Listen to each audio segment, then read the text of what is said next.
Bismillahirrahmanirrahim. Assalamualaikum warahmatullahi wabarakatuh. Salam, Om Swastiastu, Namo Buddhaya, salam kebajikan. Perkenalkan, nama saya Muhammad Naim dengan standuk 040 20 24 0233. Pada kesempatan kali ini kita akan membahas topik yang sangat dekat dengan kehidupan kita sehari-hari, yaitu hukum dagang dan perannya dalam dunia bisnis modern. Pernahkah kita berpikir bagaimana jadinya jika dunia bisnis berjalan tanpa aturan? Pasti akan terjadi kekacauan, tidak ada kepastian, tidak ada keadilan, dan ujung-ujungnya banyak pihak yang dirugikan. Tanpa hukum, siapapun bisa menipu, mengeksploitasi, dan mengambil hak orang lain secara sesuka hati. Disinilah hukum dagang berperan sebagai penjaga ketertiban dalam dunia ekonomi agar setiap transaksi berjalan jujur dan adil. Secara sederhana, hukum dagang adalah aturan yang mengatur semua kegiatan perdagangan dan bisnis, baik antar individu maupun perusahaan. Tujuan untuk memberi kepastian, keadilan, dan perlindungan hukum bagi semua pihak yang terlibat. Dasar hukumnya ada dalam Kitab Undang-Undang KUHD serta beberapa undang-undang khusus seperti Undang-Undang Perseroan Terbatas, Undang-Undang Perdagangan, Undang-Undang Kepailitan, dan Undang-Undang Perlindungan Hak Konsumen, Undang Perseroan Terbatas, Undang-Undang Perdagangan, Undang-Undang Kepailitan, dan Undang-Undang Perlindungan Konsumen, agar masyarakat terlindung dari praktek dagang yang merugikan. Nah, perlu kita pahami bahwa subjek dalam hukum dagang mencakup semua pelaku usaha, baik perorangan maupun badan hukum seperti firma, perseroan terbatas atau PT, koperasi, hingga BUMN.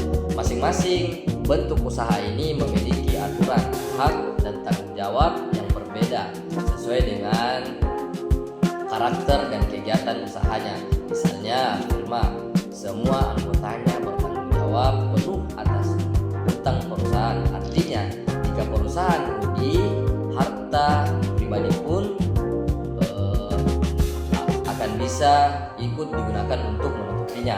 Misalnya firma, semua anggotanya bertanggung jawab penuh atas utang perusahaan.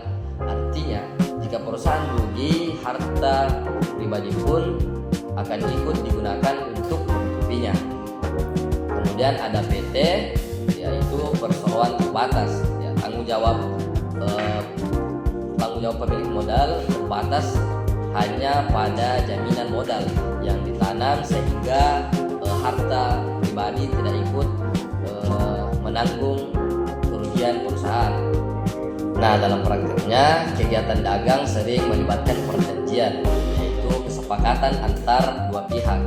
Nah, dari kesepakatan itu ada 4 syarat penting yang harus dipenuhi, yaitu yang pertama ada kepastian, yang kedua pihak harus cakap hukum, yang ketiga objek perjanjian harus jelas, dan yang terakhir tujuan perjanjian tidak boleh melanggar hukum. Selain itu, hukum dagang juga mengenal adanya surat berharga seperti cek, giro, saham, dan obligasi.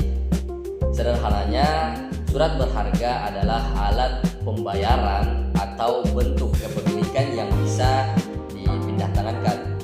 Di era digital seperti sekarang, bentuknya pun berkembang. Ada saham dan berbagai transaksi digital lainnya yang menjadi bagian dari aktivitas bisnis modern. Nah, teman-teman, perlu kita sadari bahwa dunia bisnis modern terus berubah dan berkembang pesat. Nah, teman-teman, perlu kita sadari bahwa dunia bisnis modern terus berubah dan berkembang pesat, sehingga transaksi kini tidak lagi terbatas di pasar tradisional, tetapi juga terjadi melalui platform digital, bahkan lintas negara.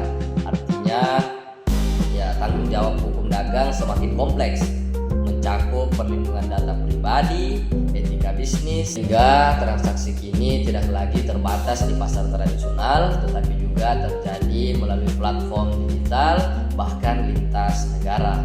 Artinya, tantangan hukum dagang semakin kompleks, mencakup perlindungan data pribadi, etika bisnis, hingga perdagangan internasional. Nah, sebagai mahasiswa hukum, kita tidak boleh hanya menghafal pasal-pasal, tetapi juga memahami juga makna keadilan di balik setiap aturan. Sebab hukum dagang bukan sekedar kumpulan pasal-pasal yang kaku, melainkan aturan untuk menjaga kejujuran, melindungi hak, dan membangun kepercayaan dalam dunia usaha.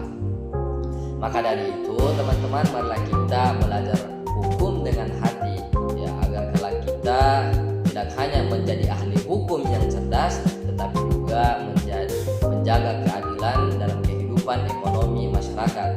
Ingat, negara Indonesia tidak kekurangan orang